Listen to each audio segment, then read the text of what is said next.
the glorious eternal one, eternally living, creationist and creator, and to all life giving.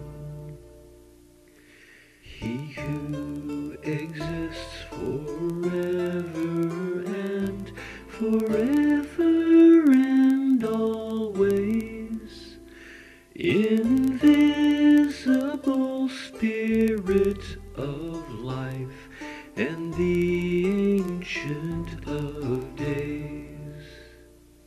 No man at any time has seen this Father Creator, the God of all of the living and every metaphor. The Son alone knows the Father is the very image that of the God of Abraham, of Isaac and Jacob. He gave the Tetragrammaton his name as the I Am, the one that does live forever and lives outside of time, and gave the name unto Moses before he gave the law, linked its use to deliverance, power, authority. But more than that, it places him alive outside of time. Beyond time is omniscient, outside of it divine. For time and space are part of that which he has created. His name means that he's so much more than anything stated. He's more than we can comprehend, more than understanding. Exists outside of creation and time and everything. Who shall I say has sent me, Lord, when they ask it of me? What name I give to your people and tell their enemy?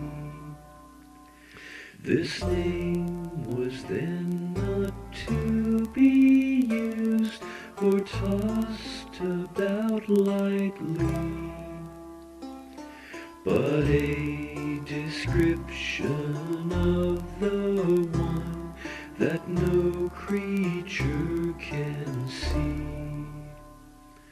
As title we use deity and El from Eloah, but Elohim has come to mean of created beings. It is a title of power which God uses himself, and a description of the strength that his creations tell. God creates and uses beings as his creative hand, with bodies of but one purpose, on his behalf to stand, and to perform the purpose which he created them for. Given power like fire and wind, with force and strength and more, he calls them God's beings of strength, but they are created by his own word, and from his mouth, and from his lips stated. Of course, these are but metaphors for something we can't see, or know, or understand at all. Forever shall it be. But God has also called us gods, for we are given strength. His power he does pour through us, to do his will at length. These titled ones, like counselors unto the mighty one, and never should we be confused, for he's wholly alone. In power he's so far above, set apart perfection, in thought and deed and every way, his will delectation. But back to what he calls himself, since he's invisible. I am the great I am always, I'm indivisible, and I will do all my pleasure.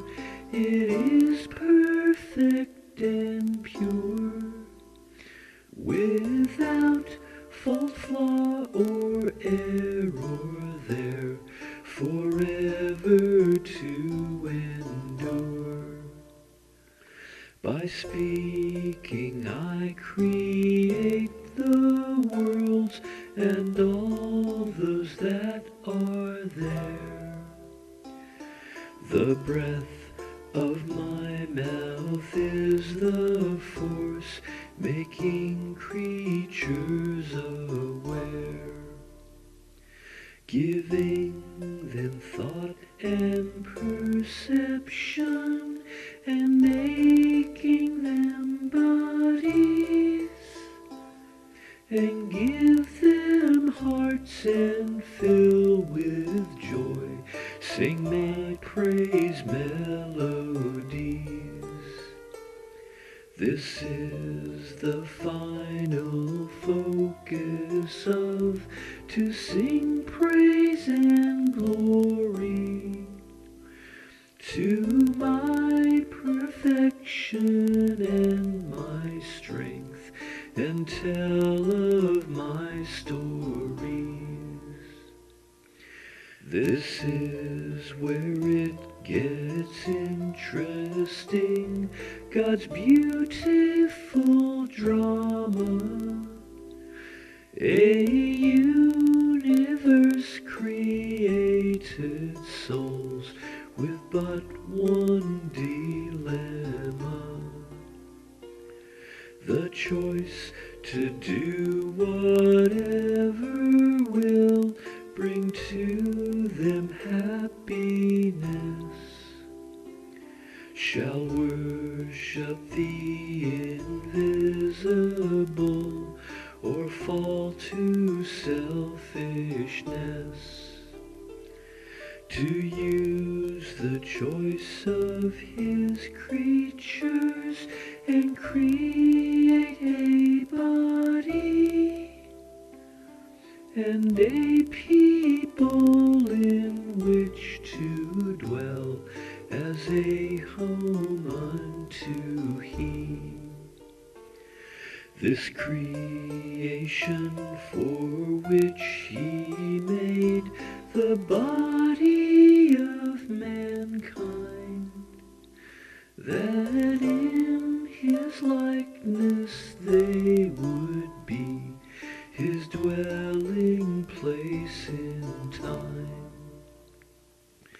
and to create a replacement for angels that rebelled, who felt that they were more fitting a home for God to dwell.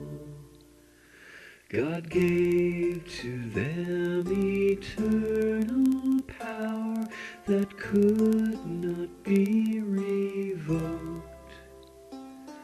Only by their own destruction would God remove their yoke.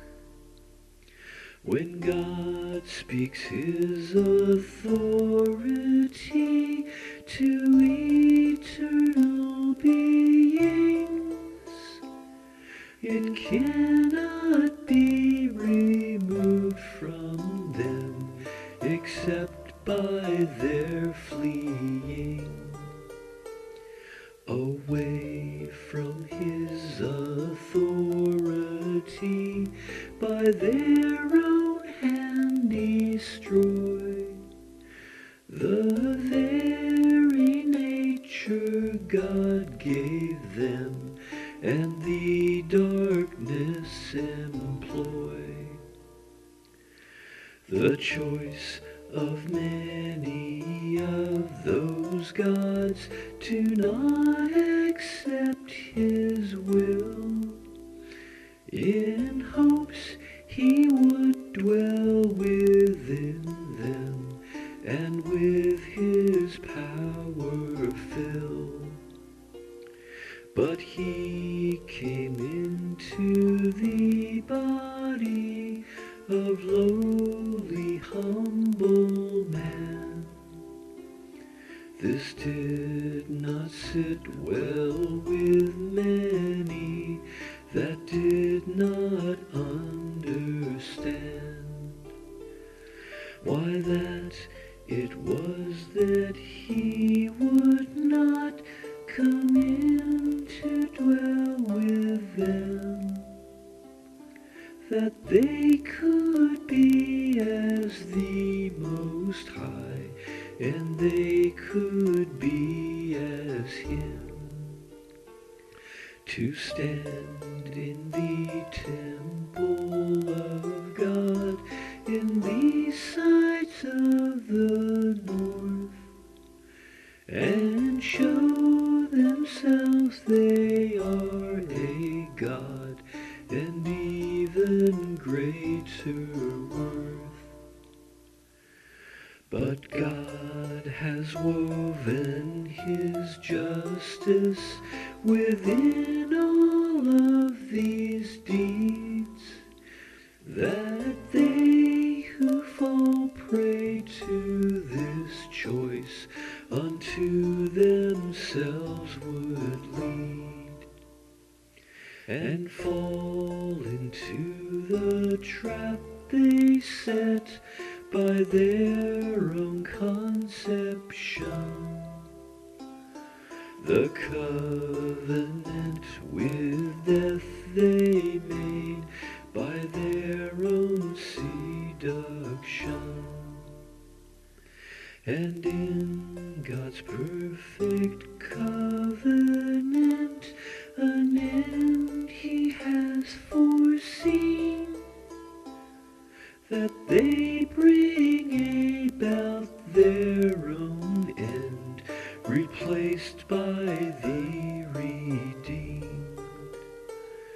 He is perfect and is complete in ways we cannot know.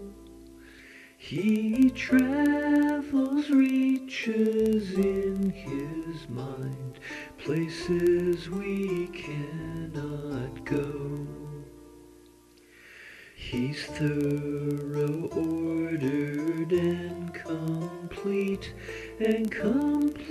in his Son, perfect in all capacity and every dimension. The order of the universe, it authored by the Son, an interwoven tapestry of divine perfection. And in the woven threads are born signature of his name, fingerprints of the Son of God, the written word living.